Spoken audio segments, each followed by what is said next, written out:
Traditionally educated, he was rejected 3 times by the École des Beaux-Arts. We can still see classical references in his sculptures. Believing in a natural perception of the human body, he stripped away the mythological references promoted by academic studies. He belonged to his times. He was Auguste Rodin.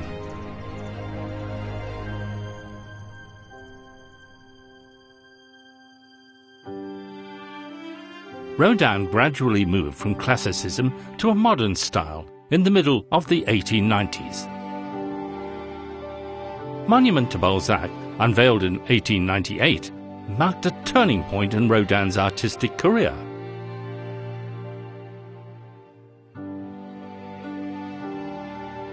Much more than just a realistic presentation, Rodin got rid of body proportions,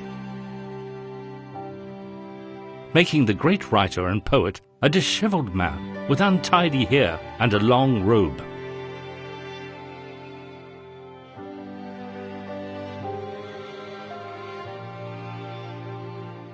Il avait beaucoup de mal à trouver la composition parce que il a d'abord essayé Balzac habillé en redingote comme au XIXe siècle, puis Balzac en robe de moine, puis Balzac nu, et puis Balzac comme ceci, Balzac comme cela, Balzac assis, Balzac debout. Et il n'arrive pas à trouver quelque chose qui exprime ce qu'était le génie de Balzac pour lui. Le génie de Balzac, pour lui, c'était ce cerveau extraordinaire qui avait conçu toute une civilisation, finalement, toute une comédie humaine, puisque c'est le titre de sa série de romans. Il a trouvé finalement le jour où il a décidé de le draper dans un immense manteau. Donc le corps est drapé dans cet énorme vêtement qui fait qu'on oublie les difformités du corps, et tout est fait pour mettre en valeur cette tête énorme, très expressive pour le coup, avec une chevelure gigantesque, des yeux troués, pour manifester que l'importance, c'est cette tête de Balzac qui a conçu finalement tout un univers.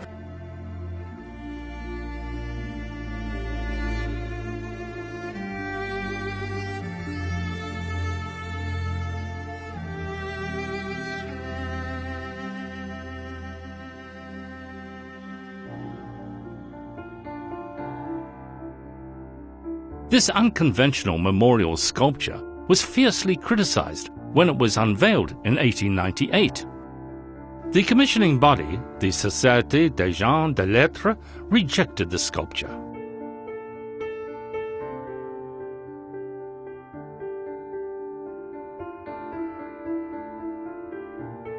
Perhaps everything that happens ahead of its time suffers similar rejection, because it is too complex to be immediately accepted.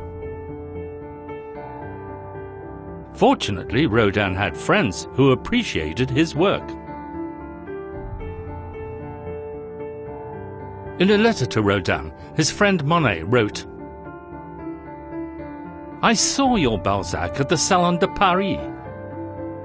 Though I was certain that it would be a beautiful work, the statue still exceeded my expectations. I sincerely tell you, let others talk.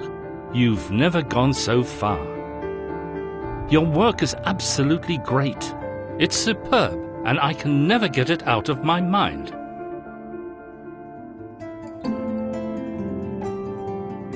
Though simply shaped, this Balzac shines magnificently, an eternal soul in a strong body. It is a powerful, living creation, born out of lifeless materials. Rodin seems to have realized that Monument to Balzac would be his great masterpiece, so he returned the commission deposit and interest to the Société. He also rejected offers from foreign art associations and collectors who wanted to buy this sculpture, and decided to keep the work himself.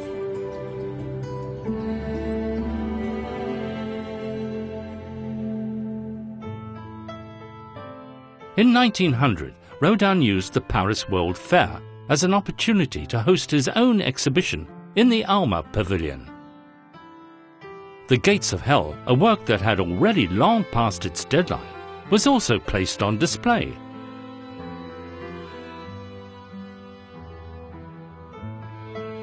The creation of this piece had taken more than 20 years since it had been commissioned.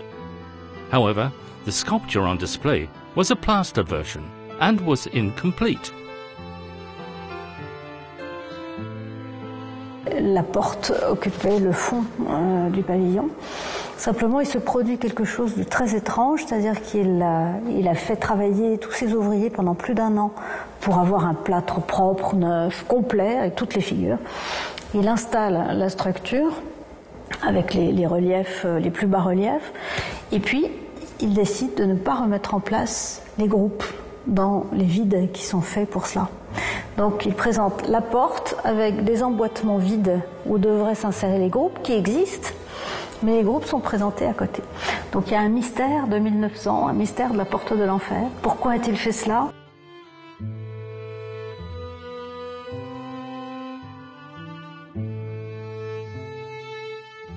Et dans la porte de l'enfer, il y a, à mon avis, chez Rodin, il y a tout son abécédaire. Vous voyez les ombres, vous voyez le penseur, vous voyez les personnages qui sont dans d'autres endroits, dans d'autres thématiques. Il fait bouger les thématiques et c'est un abécédaire de possibilités de formes dans un espace. C'est un peu comme si vous aviez une espèce une grande feuille, vous marquez A, B, C, D, E, F, etc. Ben là, c'est un peu pareil. J'ai l'impression que la porte de l'enfer, il a mis tout ce qui, pour lui, est important. C'est une porte d'outils. Ce sont des outils pour Rodin, la porte de l'enfer.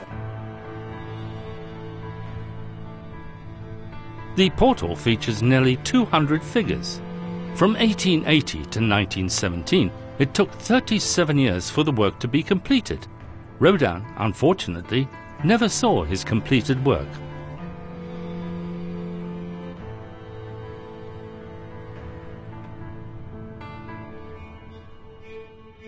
Cette œuvre, même s'il ne l'a jamais vraiment terminée, a été le terreau expérimental de tous ces chefs-d'œuvre. On pense, là, il y a le baiser, qui n'est pas sous cette forme dans la porte de l'enfer, mais qui s'y retrouve sous 2 formes différentes et qu'il a créé au départ pour la porte de l'enfer.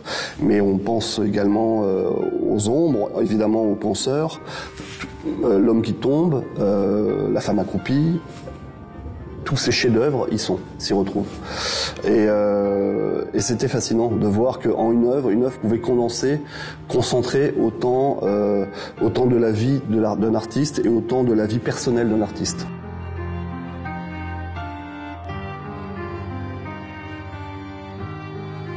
Rodin stood at a threshold.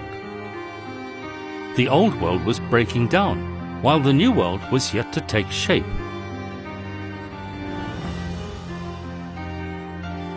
A thinker sits quietly on the top of the gates of hell. Deep in thought, the strong man overlooks human tragedies. Elle célèbre à la fois le poète, le sculpteur aussi, l'artiste, la pensée de l'homme qui médite un peu sur ce chaos de toutes ces figures représentées et inspirées par la divine comédie de Dante que Rodin réalise pour sa porte de l'enfer.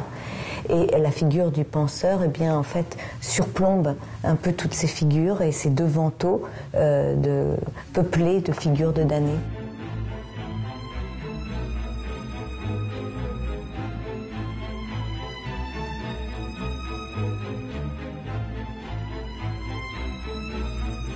These tortured bodies are deprived of hope.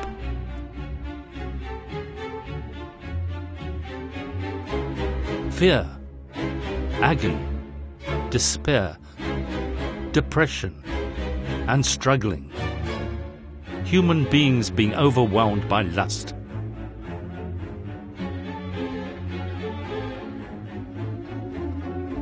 Behind the door is the abyss of hell.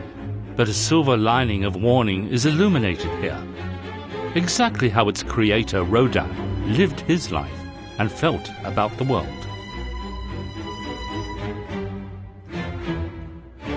À travers la porte, c'est toute la question des passions humaines qui est présente. Rodin est quelqu'un qui est vraiment le chantre de l'expression. L'expression des passions, c'est vraiment peut-être le fil directeur de toute son œuvre, des passions intérieures de l'homme. Et c'est un enfer qui n'est pas un enfer religieux, qui n'est pas un enfer chrétien, qui est plutôt un enfer juste humain. C'est-à-dire que finalement, c'est l'homme qui est son propre enfer dans cette porte de l'enfer.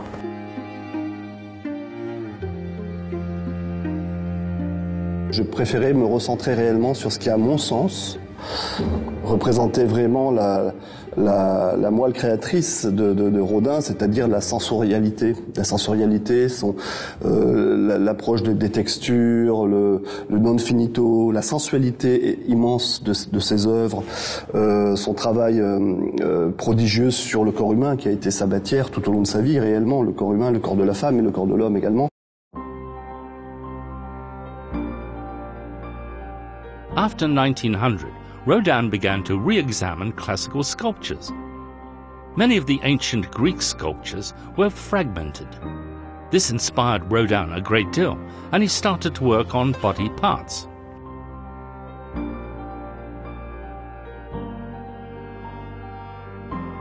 Derived from St. John the Baptist preaching, the walking man just retains a torso and two legs, but this doesn't stop its sense of movement. Rodin said when appreciating the work, "I admire it. I see it live. No need for fingers. Mutilated as it is enough in spite of everything, because it is true." Et pourquoi fait-il cela? Parce que ce qu'il cherche, encore une fois, c'est l'expression. Et pour certaines œuvres, il considère que la figure est encore plus expressive lorsqu'elle est fragmentaire. C'est le cas de l'homme qui marche, puisque ce qui l'intéresse, c'est de donner l'impression de la puissance de la marche, la puissance de l'homme qui avance. Et pour lui, donc, la tête et les bras, c'est superflu, ça ne concerne pas la marche. Donc il ne garde que l'essentiel pour renforcer encore cette impression de puissance du torse qui avance sur ses deux jambes. Alors effectivement, ça a beaucoup décontenancé le public. Ah oui, mais il n'a pas de tête. Et il répondait, on ne marche pas avec sa tête.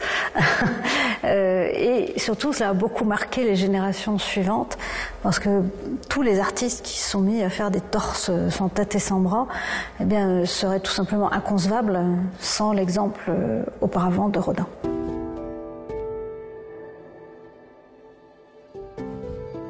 Rodin left traces of his creativity on his final works, wanting to reproduce the actual process of making a sculpture.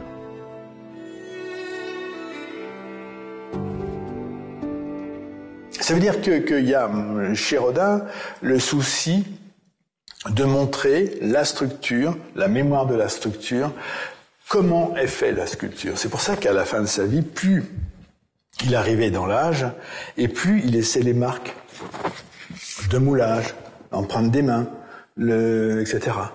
Plus la présence du corps de celui qui fait la sculpture était de plus en plus présent dans son travail, comme une forme de miroir. C'est-à-dire que le travail du sculpteur n'était pas lié à la représentation d'un corps, mais aussi lié à la relation que lui entretenait avec la sculpture elle-même.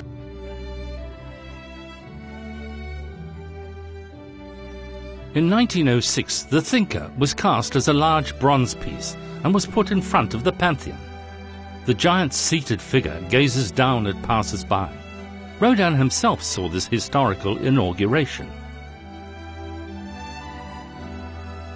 Rodin assiste bien sûr à cette célébration qui malgré tout est quand même saluée par le public, même si Rodin reçoit comme toujours des lettres d'insultes de détracteurs qui ne comprennent pas cette figure d'homme disproportionné, qui plutôt de monstre, et donc qui forcément ne fait jamais l'unanimité. Mais malgré tout, le penseur et son installation sur les marches du Panthéon va être un grand événement positif et salué quand même par la critique. Par ailleurs, c'est quelqu'un qui cherche, qui invente tout le temps, qui qui essaie de nouvelles techniques, qui met au point de nouveaux modes de création. Et puis il crée aussi par agrandissement, il crée de plus en plus directement dans le plâtre, ce qui est quelque chose qui n'est pas très courant à l'époque. D'où l'intérêt effectivement de pas mal d'artistes. Par exemple Giacometti, c'est quelqu'un qui aimait beaucoup Rodin, Giacometti a eu cette phrase étonnante à propos de Picasso, parce que Picasso était un peu critique. Il disait oui, mais Rodin, ça raconte trop de choses, c'est trop littéraire.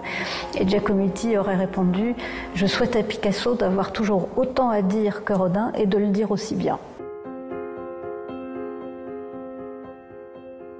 3 years before his death, Rodin published Cathedrals of France, his own notes about the cathedrals he had visited over the years across France.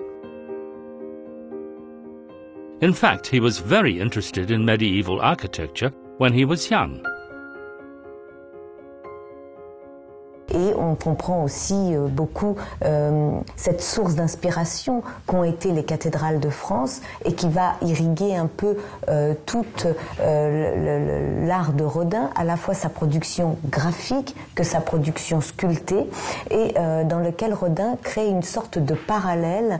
Il donne entre la femme et l'architecture et toute cette dimension organique que Rodin prête à ses édifices, en faisant la comparaison entre l'architecture médiévale, les courbes d'une architecture et celle de l'anatomie féminine. Je pense qu'il y a derrière l'idée que cette voûte des mains est un peu comme la voûte d'une architecture gothique. Rodin est quelqu'un qui adore l'architecture gothique. Et pour lui, il y a une analogie profonde entre l'architecture gothique et l'architecture du corps humain. Il y a quelque chose de la nature dans les deux, quelque chose de l'idée effectivement de la voûte gothique, hein, qui n'est pas une architecture classique construite, mais qui est une architecture presque végétale. Cathedrals of France is the only notebook Rodin left. It is also his spiritual legacy, artistic treasure, and a witness to his life. His words spoke of his homesickness. He wrote, "It is in my last minutes that I speak to revive the past centuries. I am resigned to the death of this architecture as I am resigned to my death. I make my will here."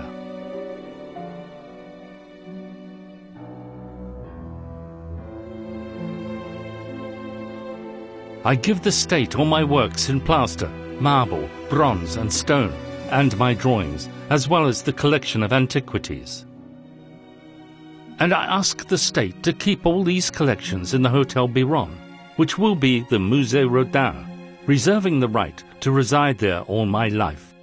Auguste Rodin.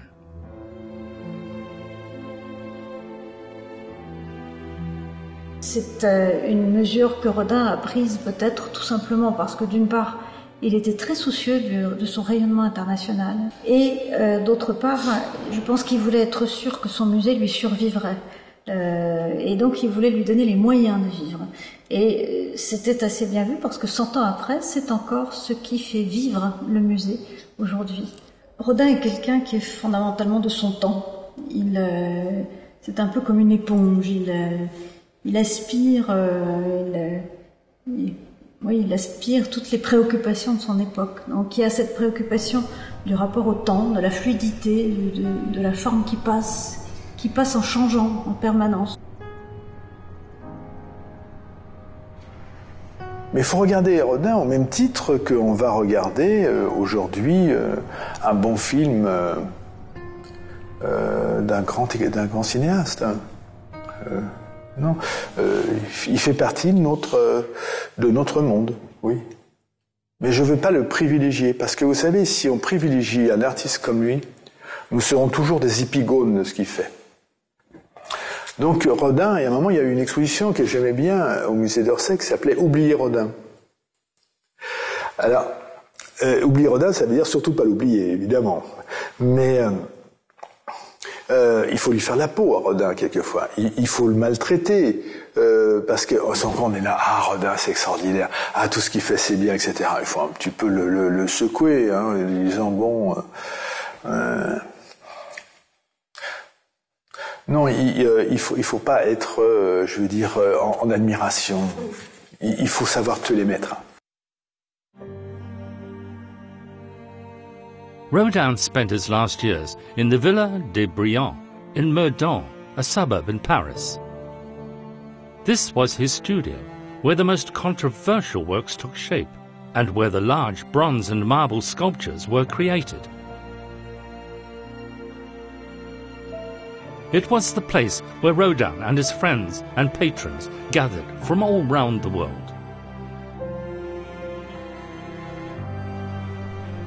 It was also the place where modern sculpture arrived in the wake of classical sculpture.